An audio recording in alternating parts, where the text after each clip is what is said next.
Good afternoon all of you. आज हम discuss कर रहे हैं अपने लास्ट क्लास के टॉपिक को, हम उसी को कंटिन्यू कर रहे हैं। और जो टॉपिक था अपना लास्ट क्लास में वो जनरल के रिगार्डिंग चल रहा था।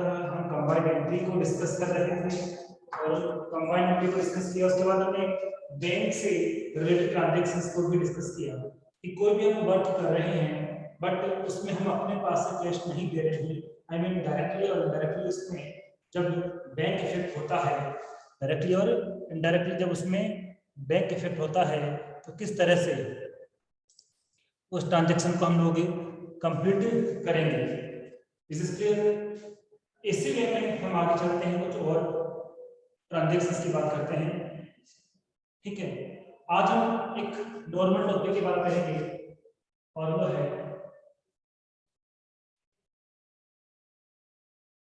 डेप्रिसिएशन। वैसे डेप्रिसिएशन का आपके कोर्स में एक सेपरेट चैप्टर है। डेप्रिसिएशन का आपके कोर्स में एक सेपरेट चैप्टर है, बट जो मैं थर्ड चैप्टर आपको जर्नल एंट्रीज का बता रहा हूँ इसमें भी चैप्टर तो नहीं है, बट इस डेप्रिसिएशन की जर्नल एंट्री किस तरह से हम लोग करते हैं, किस टाइप से हम जर्नल प्रिपेयर करेंगे वो हमें जानना जरूरी है। हिंदी में हम इसकी बात करें तो हम इसे कहते हैं मूल्यह्रास। हिंदी में यदि हम इसकी बात करें उसको बोलते हैं मूल्यह्रास। ठीक है, सबसे पहले इसके एंट्रीज की बात तो हम बाद में करेंगे, पहले ये जानेंगे what is the depreciation, I mean meaning of depreciation की हम बात करेंगे। उसके बाद हम इसके एंट्रीज की बात भी करेंगे। देखिए, सपोज आपने एक बाइक परचेज कर रखी है और बाइक जो आपने परचेज की 2017 में, आपने एक बाइक परचेज की और बाइक परचेज करके 2017 में आपने परचेज की। ठीक है, फिर आपने उसको 2018 में यूज किया, 2019 में यूज किया, 2020 में यूज किया और अभी अपना जो ईयर चल रहा है वो चल रहा है 2000। अभी जो अपना ईयर चल रहा है वो है 2021।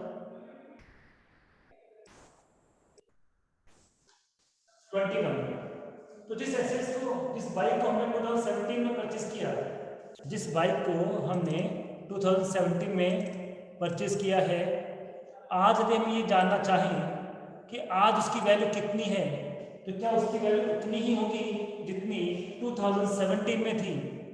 क्या उसकी आज भी वैल्यू उतनी ही रहेगी जितनी 2017 में थी? आई मीन 2017 में जिस बाइक को हमने परचेज किया, हम मानते हैं कि उस बाइक को हमने 1 लाख रुपीज में परचेज किया। Suppose the purchase value of bike is 1 lakh rupees. तो जो बाइक आपने 2017 में 1 लाख रुपीज में परचेज की, आफ्टर यूजिंग 17, 18, 19, 20 और 21 की बात कर रहा हूं, तो end of the 21st year कितने लगे? 1 2 3 4 5।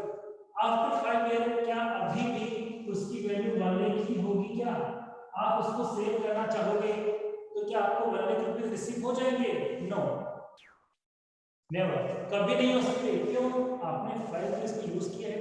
तो किसी भी पर्टिकुलर एसेट्स, ऑर्डिनरी एसेट्स कौन सी है? Fixed assets. कौन से एसेट्स हैं? Fixed assets. अब फिक्स्ड एसेट्स क्या होती है? जिसकी लाइफ मोर देन 1 ईयर होती है, जिसकी लाइफ मोर देन 1 ईयर होती है वो फिक्स्ड एसेट्स की कैटेगरी में आती है। आगे मैं इसको भी डिफाइन करूंगा कि एसेट्स के टाइप कौन कौन से होते हैं, लायबिलिटीज के टाइप कौन कौन से होते हैं, मैं इसको भी डिफाइन करूंगा। ठीक है, तो जो बाइक थी उसकी after 5 year value 1 lakh rupees नहीं रहेगी। ठीक है, कुछ वैल्यू कम हो जाएगी। जैसे आपको लगता है कि अब यदि मुझे सेल करना है उस बाइक को तो मुझे 50,000 रुपीज ही मिल सकते हैं। तो आपने 50 क्यों माना, 50 क्यों अज्यूम किया? इसलिए अज्यूम किया तो यूज करोगे तो धीरे धीरे धीरे उसकी वैल्यू क्या हो जाएगी? डाउन हो जाएगी। तो ये जो वैल्यू डाउन हो रही है उस वैल्यू को क्या बोलते हैं? डेप्रिसिएशन कहते हैं। आई मीन एसेट्स कितने की थी? बाइक कितने की? 1 लाख रुपीस थी, अब कितने की होगी? 50 की रह गई। कितनी वैल्यू कम हो गई?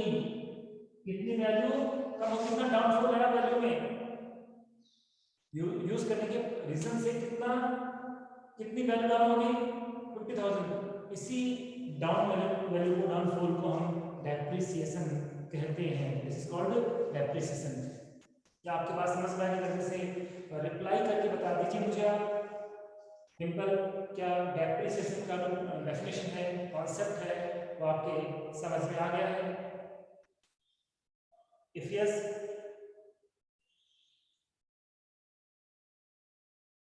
ओके। बट इसकी एंट्री क्या होगी? अभी तो हमने डेफिनेशन की बात की और मैंने कहा था कि अपने कोर्स में, अपने सिलेबस में इसका एक सेपरेट चैप्टर है, ठीक है। बट अभी हम जिस चैप्टर की बात कर रहे हैं, जो एंट्रीज की, इसमें ओनली एंट्रीज है, पूरा चैप्टर नहीं है, कंप्लीट चैप्टर नहीं है, पर एंट्री पास करनी पड़ेगी।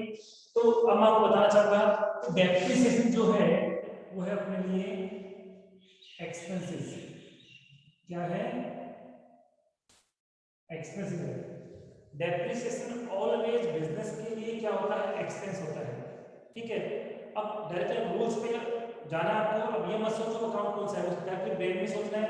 अब आपको जो अब तक की क्लास में मैं आपको रिटर्न में कितने लिखवा रहा था, 9 वीडियोस हो गए हैं, अब डायरेक्ट करेंगे। एक्सपेंस है तो अकाउंट कौन सा हुआ?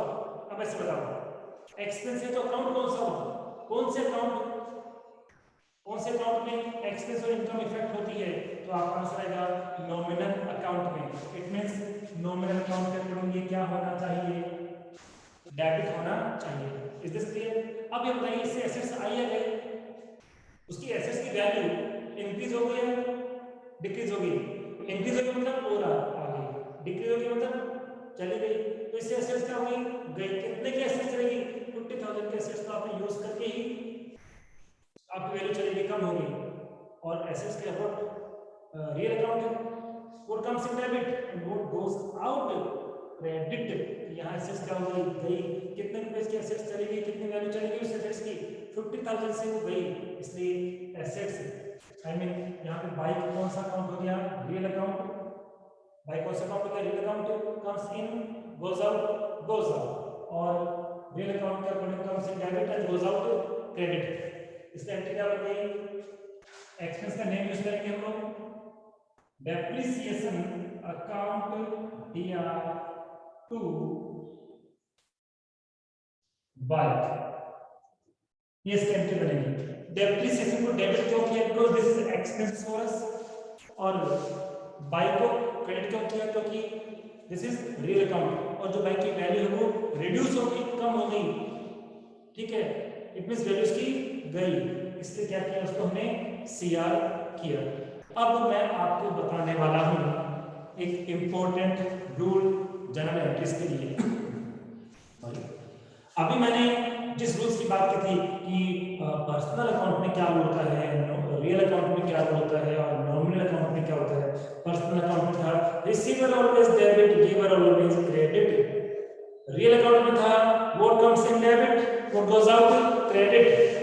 नॉमिनल अकाउंट में था all expenses debit, all incomes credit. But इस रूल को हम कहते हैं मॉडर्न रूल ऑफ अकाउंटिंग। क्या बोलते हैं? मॉडर्न रूल ऑफ अकाउंटिंग कहते हैं। बट मॉडर्न रूल के साथ एक और भी रूल है जो मैं आपको बताने जा रहा हूं, जो आपकी थोड़ी सी नहीं, बहुत ज्यादा वो मोर हेल्प करेगा, ठीक है। हालांकि जो एडिशनल रूल ऑफ अकाउंटिंग बना है वो मॉडर्न रूल ऑफ अकाउंटिंग से ही बना है। रूल्स क्या है? तो देखिए यहां से एसेट्स,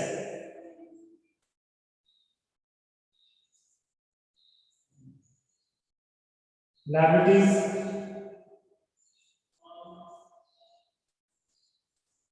एक्सपेंसेस और इनकम। बिजनेस में कोई भी ट्रांजैक्शन होगा, कोई भी ट्रांजैक्शन अदर देन 4 नहीं हो सकता, अदर देन 4 नहीं हो सकता। या तो एसेट्स को इफेक्ट करेगा, अदरवाइज वो लायबिलिटीज को इफेक्ट करेगा, एक्सपेंस को इफेक्ट करेगा, या फिर इनकम को। तो बिजनेस में होने वाला ट्रांजैक्शंस ऑलवेज इन 4 में से एनी वन होगा। फर्स्टली आपको माइंड में रखना है, इनसे बाहर नहीं हो सकता। हम अभी पढ़ रहे हैं, आगे पढ़ते रहेंगे। आप कोई भी ट्रांजैक्शन करके मुझे कहना सर ये 4 से बाहर है, तो मैं आपको समझाऊंगा कि नहीं वो भी इन्हीं में से है। मैं उसको समझाऊंगा, मैं आपको एक्सप्लेन करके बताऊंगा। अब ये तो मैंने बात की कि बिजनेस में जो भी ट्रांजैक्शन होते हैं वो किसको इफेक्ट कर सकते हैं? एसेट्स को इफेक्ट कर सकते हैं, लायबिलिटीज को इफेक्ट कर सकते हैं, एक्सपेंस को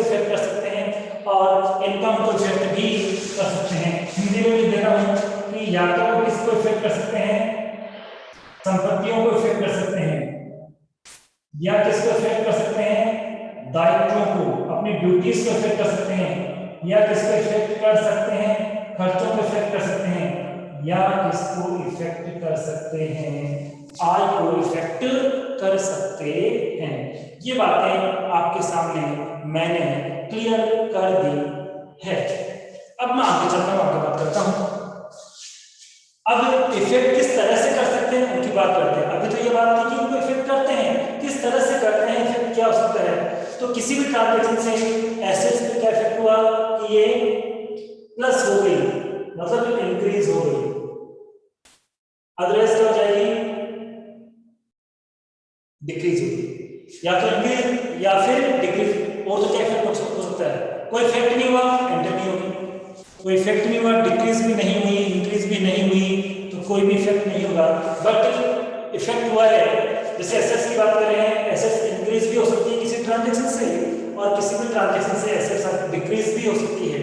ऐसे ही लायबिलिटीज भी आपकी इंक्रीज हो सकती है और डिक्रीज होती है, एक्सपेंस भी इंक्रीज और डिक्रीज हो सकते हैं, इनकम भी इंक्रीज और डिक्रीज हो सकते हैं।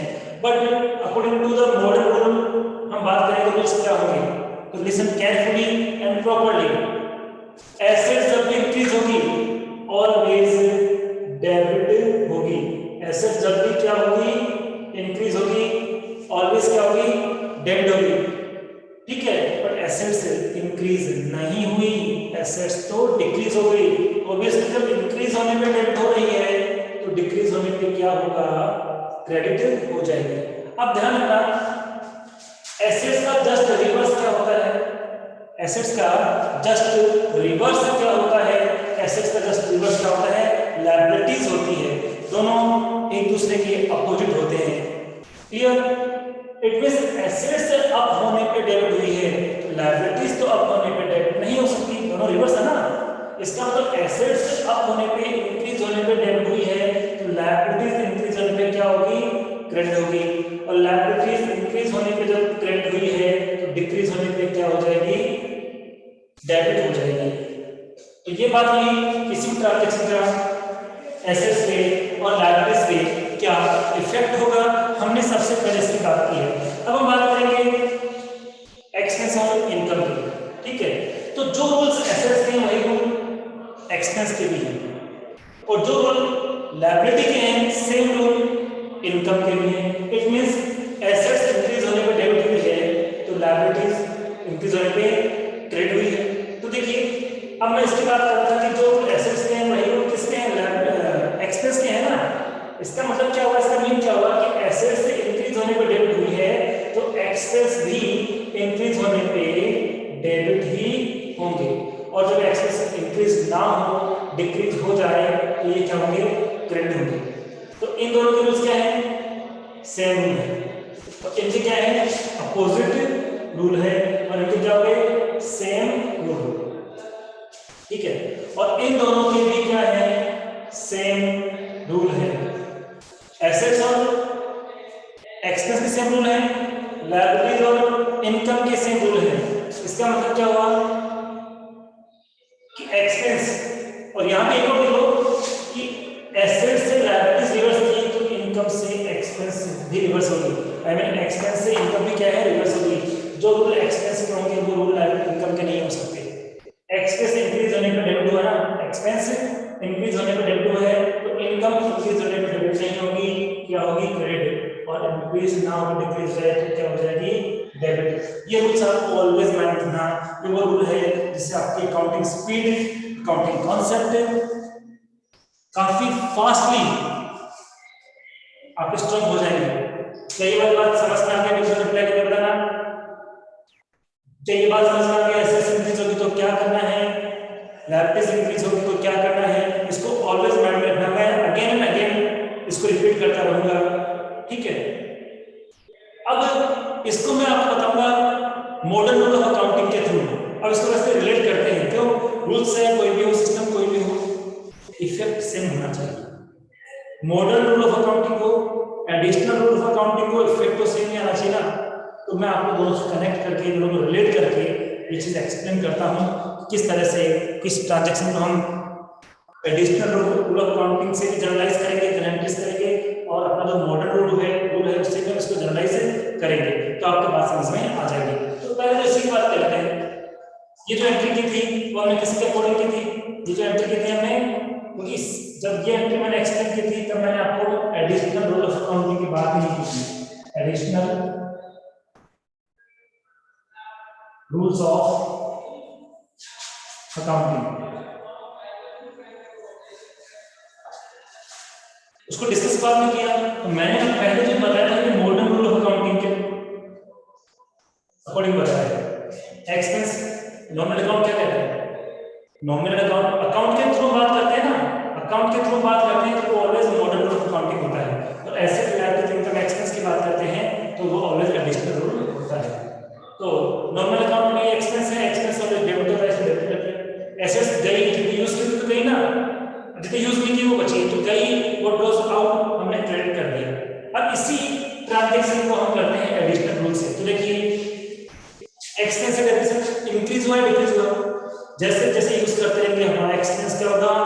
बढ़ता चला जाएगा। पहले 10,000 कम हुई सपोज, फिर 20 कम हो गई, फिर 30 कम हो गई। कम हो रही ना, खर्चा बढ़ रहा है, एक्सपेंस बढ़ रहा है ना, तो इसका मतलब एक्सपेंस इंक्रीज हो रहा है। जैसे हम किसी को सैलरी देंगे या दे दिया तो अपना एक्सपेंस क्या हो गया? अप हो गया। डायरेक्ट अगर एक्सपेंस अप हो गया डेबिट ही करना है, बिलो डेप्रिसिएशन अकाउंट डेबिट, क्योंकि यह रूल से कहता है कि एक्सपेंस इंक्रीज होंगे डेबिट होंगे। ठीक है। अब बाइक की यूनियन में क्या कहा था कि बाइक का एसेट्स है, बाइक क्या है? एसेट्स है। और डेप्रिसिएशन लगने के कारण से due to depreciation value of bike is decreased, उसकी वैल्यू क्या होगी? डिक्रीज होगी। मींस आपके एसेट्स, बाइक के एसेट्स है और एसेट्स इंक्रीज नहीं हुई, डेप्रिसिएशन चार्ज करने के रीजन से उसकी वैल्यू क्या होगी? डिक्रीज होगी। और डिक्रीज होगी एसेट्स से तो हम ऑलवेज क्या करेंगे? हम करेंगे इसको क्रेडिट। यहाँ पे क्या आ गया? Bike account. तो देखिए मॉडर्न रूल ऑफ अकाउंटिंग के अकॉर्डिंग ये एंट्री आ रही है और एडिशनल रूल ऑफ अकाउंटिंग के थ्रू भी ये एंट्री बन रही है। आपको दोनों ही पता होना चाहिए, बट ये आपके अकाउंटिंग को आपकी स्पीड को फास्ट करेगा, इसलिए इसको भी आपको अच्छे समझना है। कुछ और ट्रांजेक्शन लेते हैं, इसमें दोनों की बात करेंगे, दोनों कॉन्सेप्ट की बात करेंगे कि मॉडर्न रूल ऑफ अकाउंटिंग के थ्रू और जनरल रूल ऑफ अकाउंटिंग के थ्रू कोई एंट्री कैसे की जाती है।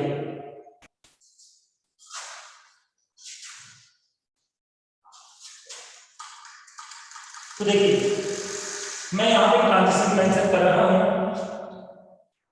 डेप्रिसिएशन का टॉपिक तो अपना कंप्लीट हो चुका है, इसलिए इसको मैं इरेज कर देता हूँ। जैसे मैंने कहा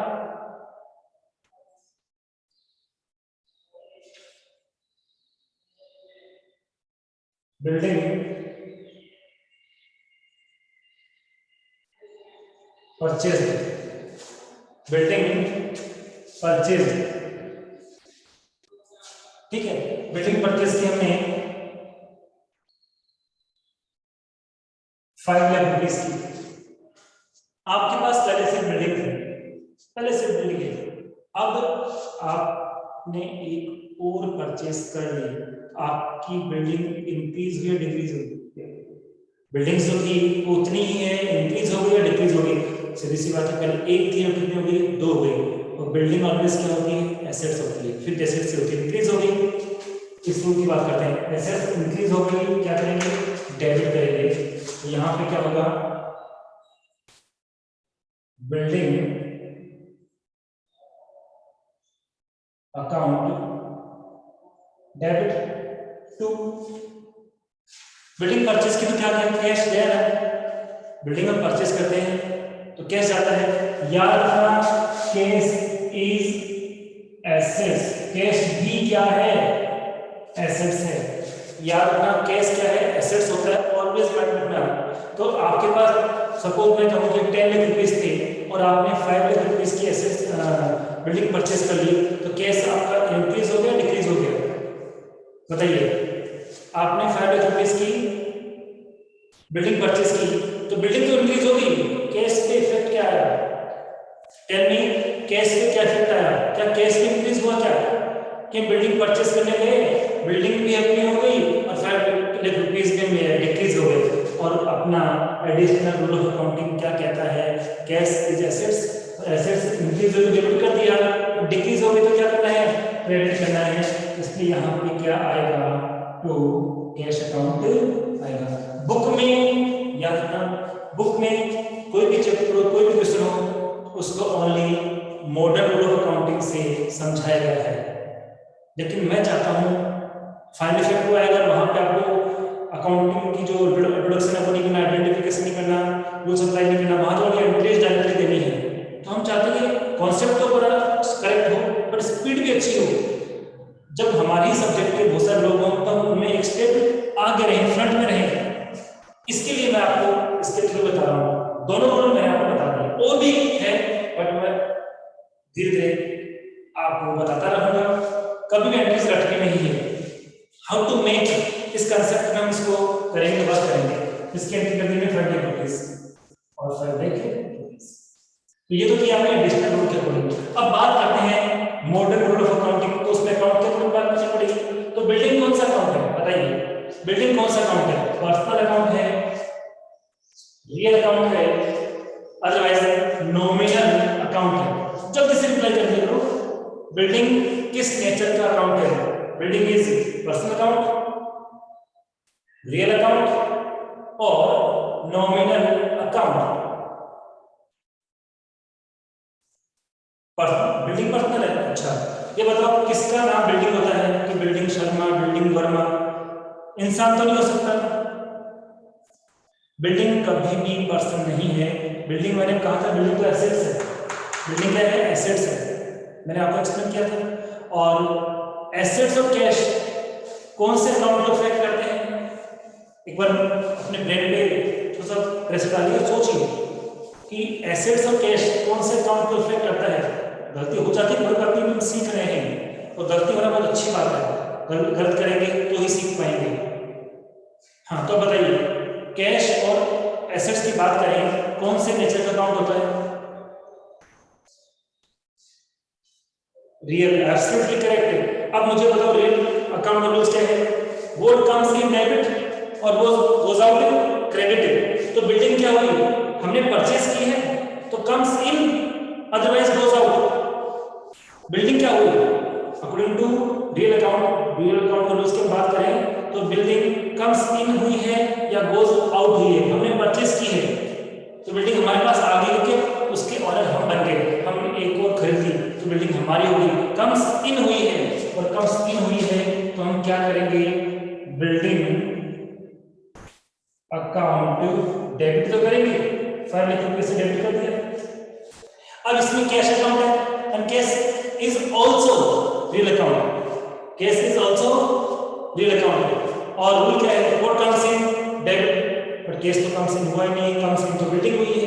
केस क्या हुआ, गोज आउट, केस क्या हुआ, गोज आउट। रूल्स क्या कहता है, if any item goes out then credit. So यहाँ पे कैश को हम क्या करेंगे, यहाँ पर हम कैश को क्या करेंगे, क्रेडिट करेंगे और ये आ गया आपका 5 रुपीज का अमाउंट।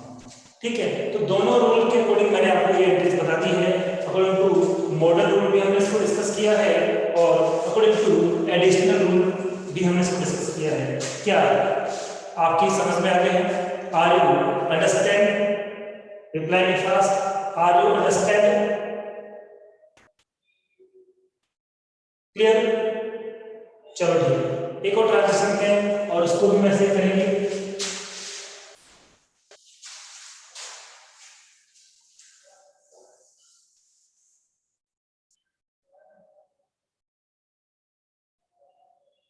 मैं थोड़ा सा वो कॉन्सेप्ट आपको बताता हूँ एसेट्स और लायबिलिटीज का। जो अपना है, सिंपल एग्जांपल आपसे पूछूंगा, जो अपना है या हम किसी में मांगते हैं, जो अपना है या हम किसी में मांगते हैं तो वो अपने लिए एसेट्स हो गई, ड्यूटी हो गया, लायबिलिटीज हो गई। इतना सा रिप्लाई कर दीजिए। हमें हमारे में कोई नहीं मांग रहा, हम मांगते हैं। जैसे मैं आपको पैसे मांगता हूँ, कुछ मैंने दिया होगा आपको, कोई मशीन बेची होगी, बिल्डिंग बेची होगी, कुछ भी मैंने बेची होगी, मैं आपको पैसे मांगता हूँ तो मेरे लिए क्या है, वो एसेट्स है, मेरे लिए लायबिलिटी है। बताइए बताइए मेरे लिए क्या होता है, एसेट्स होगी या लायबिलिटी होगी। तो ध्यान रखना जो आपका अपना है या आपको किसी से लेना है वो ऑलवेज आपकी एसेट्स होगी, वो ऑलवेज क्या होगी, आपकी एसेट्स होगी। ये दिस क्लियर, ठीक है। जो आपको ले जिससे आप मांगते हो वो आपको नहीं मांगता, आप उससे मांग रहे हो। जैसे मैंने आपको गुड्स सेल किया क्रेडिट बेस पे, उधार माल बेचा मैंने आपको, आप नहीं मांगते पैसा, मैं मांगता हूं, तो मेरे लिए क्या एसेट्स है, आपके लिए लायबिलिटी है, आपके लिए ड्यूटी है। एक मैं ट्रांजेक्शन लिखा हूं यहां पर, राम से माल खरीदा, goods purchase from Ram 60,000 rupees, 60,000 rupees. दोनों कॉन्सेप्ट समझ करेंगे। फर्स्ट हम लोग मॉडर्न रूल ऑफ अकाउंटिंग के अकॉर्डिंग पास करते हैं, मॉडर्न रूल। तो गुड्स परचेज किया, गुड्स परचेज करना ऑलवेज अपने लिए, हमारे बिजनेस के लिए एक्सपेंस होता है। गुड्स को परचेज करना ऑलवेज हमारे बिजनेस के लिए एक्सपेंस होता है। Expense according to nominal account debit होते हैं, इसलिए हम परचेज को क्या करेंगे, डेबिट करेंगे। तो परचेज अकाउंट डेबिट टू। अब यहाँ पे क्या ट्रांजैक्शन कैश है तो नहीं है, मैंने क्लास में बताया था किसी भी ट्रांजैक्शन किसी पर्सन का या नेम ऑफ इंस्टीट्यूशन गिवन हो, नेम ऑफ पर्सन और नेम ऑफ इंस्टीट्यूशन गिवन हो, तो वो ट्रांजैक्शन कभी कैश ट्रांजैक्शन नहीं होता, वो ट्रांजैक्शन ऑलवेज क्रेडिट ट्रांजैक्शन होता है। इट मींस क्या हुआ कि हमने राम से कुछ परचेज कर लिया है, अभी तक उसको पैसे नहीं दिए हैं। राम से हमने 60,000 का गुड्स परचेज कर लिया है, लेकिन अभी तक हमने उसको पेमेंट नहीं किया है। तो बताओ राम हमारे लिए पैसे मांगता है या हम राम में मांगते हैं? रिप्लाई करके बताइए, कौन किसके पैसे मांगता है? ड्यूटी हमारी है, ड्यूटी राम की है? यस, राम हमारे पैसे मांगता है। तो बिजनेस के लिए क्या है, बिजनेस के लिए लायबिलिटीज होगी, एसेट्स होगी? बिजनेस के लिए लायबिलिटी होगी, अदरवाइज एसेट्स होगी। बिजनेस के लिए लायबिलिटी होगी, अदरवाइज एसेट्स होगी। तो सीधी सी बात है कि सपोज राम को एक बार मैं चेंज करता हूँ, यहाँ पे किसी और पर्सन का, आपकी बात करता हूँ, आपको लेता हूँ कि मैंने आपसे कुछ परचेज किया था उधार क्रेडिट, तो मुझे ड्यूटी बनती है कि आज तो मैंने गुड्स आपसे ले लिया है, फ्यूचर में मुझे क्या करना पड़ेगा, उस गुड्स का जो सर्टेन अमाउंट है, फिक्स अमाउंट है, वो मुझे आपको देना पड़ेगा। तो मेरी ड्यूटी बन गई, क्या होगी, मेरी ड्यूटी बन गई। Is this clear? अब वैसे बात करते हैं, क्योंकि हम बात करते हैं मॉडर्न रूल ऑफ अकाउंटिंग के थ्रू, तो यहाँ पे राम गिवर है या रिसीवर है? राम पर्सनल अकाउंट है, एब्सोल्युटली राम पर्सनल अकाउंट है, बट राम गिवर है रिसीवर है? राम गिवर है या रिसीवर है? हमने राम से कुछ परचेज किया है, राम गिवर है, and according to the personal account giver always credit. इसमें करेंगे राम्स अकाउंट, अमाउंट आएगा 60,000। अब ये था मॉडर्न रूल ऑफ अकॉर्डिंग। अब बात करते हैं हम एडिशनल रूल ऑफ अकाउंटिंग के अकॉर्डिंग। तो क्या कहता है कि एक्सपेंस जो इफेक्ट की बात करते हैं, परचेज एक्सपेंस है, इट मींस एक्सपेंस के रूल्स होंगे। एक्सपेंस अपना क्या इंक्रीज हो गया और हम कुछ परचेज करके ले आए तो अपना एक्सपेंस और हो गया। और एक्सपेंस जब भी इंक्रीज होते ना, ऑलवेज क्या करना है, डेबिट तो करेंगे। एक्सपेंस जब भी क्या होंगे, इंक्रीज होंगे, हम क्या करेंगे, डेबिट करेंगे। परचेज अकाउंट को डेबिट। तो राम से हमने क्रेडिट परचेज किए हैं, उधार खरीदा है, हमारी लायबिलिटीज है। पहले राम हमारे में पैसे नहीं मांगता था क्योंकि हमने उसको परचेज ही नहीं किया। अब राम से हमने परचेज कर लिया, राम क्या बोलेगा, भैया पैसे दो, हमने कहा बाद में देंगे, ठीक है बाद में दे देना, क्योंकि मैं आपने पैसे मांगने लग गया हूँ। तो हमारी लायबिलिटीज क्या होगी, इंक्रीज होगी। लायबिलिटीज जब इंक्रीज होती है तो क्या करते हैं, लायबिलिटीज इंक्रीज होती है तो क्या करते हैं, सीआर करते हैं। लायबिलिटीज किसके फेवर में है, राम के लिए है, इसलिए हम इसको क्रेडिट करेंगे, राम को क्रेडिट करेंगे। और अमाउंट एज यूजुअल डेबिट में और क्रेडिट में मेंशन कर ही देते हैं।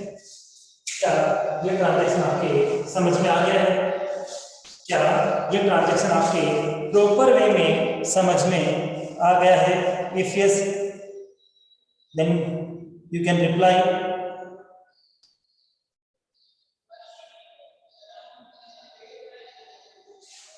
ओके, चलो इस बार मैं आपको ट्रांसफर देता हूं, आप मुझे करके बताना किस तरह से करोगे। वेजेस पेड 5000 रुपीज, मतलब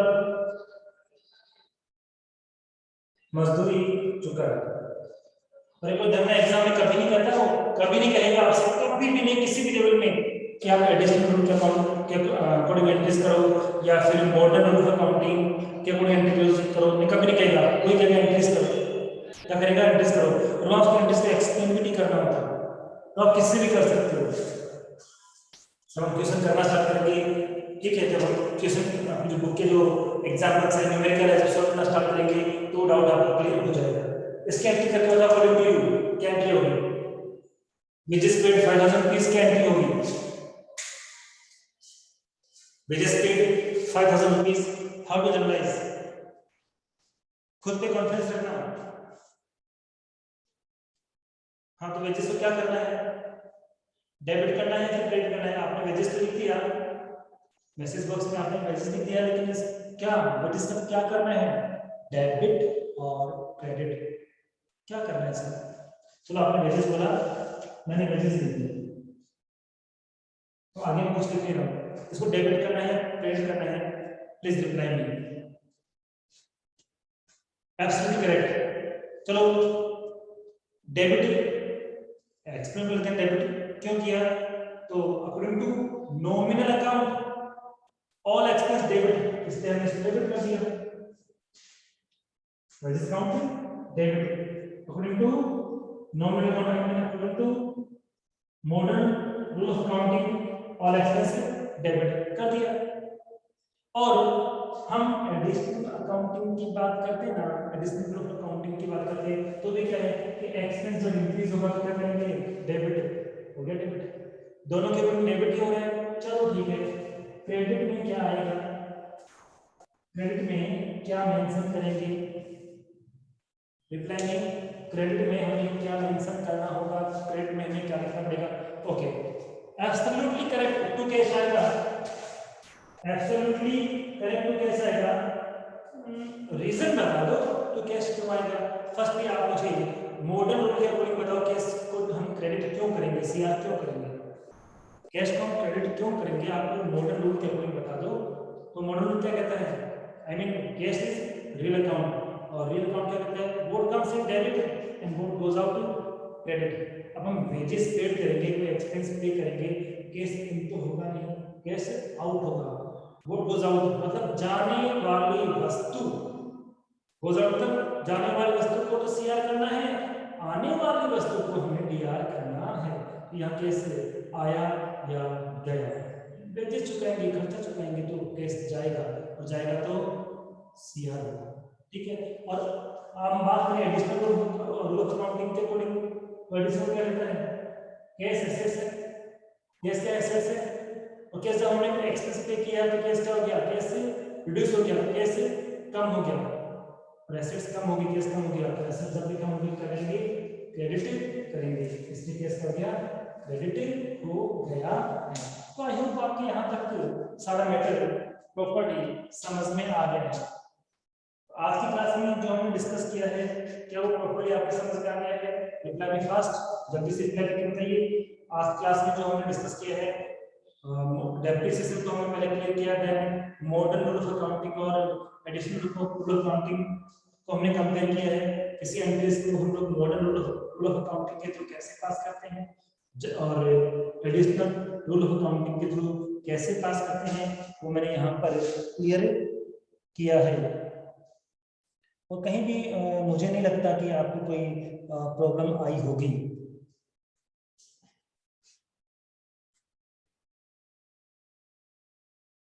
ठीक है, तो जनरली अपना ये चैप्टर, ओके, जनरली अपना ये जो टॉपिक है, चैप्टर नहीं बोलेंगे, टॉपिक है कौन किसका, जनरल का, ये पूरा हो गया। वैसे जनरल अनलिमिटेड है, हर किसी भी ट्रांजैक्शन के लिए एंट्री हो सकती है, ठीक है, बस इतना है कि वो फाइनेंशियल नेचर का होना चाहिए, मॉनेटरी होना चाहिए, ठीक है। तो मैं आपको क्वेश्चन कल से क्वेश्चन देना स्टार्ट करूंगा, ठीक है। आपको लिखा हुआ ठीक है, बना मैं बोर्ड पे क्वेश्चन लिखूंगा, नेक्स्ट डे मैं वो सोल्व कराऊंगा ताकि आप टैली कर सको कितने करेक्ट थे, कितने इनकरेक्ट थे, कितना समझ में आया, कितना समझ में नहीं आया। और मैं आगे भी पढ़ाता रहूंगा। 15 मिनट हम लोग आपकी प्रैक्टिस कर लेंगे और बाकी जो रिमेनिंग टाइम है उसमें भी नेक्स्ट टॉपिक को डिस्कस कर लेंगे। तो आज की क्लास के लिए इतना ही। Thank you so much.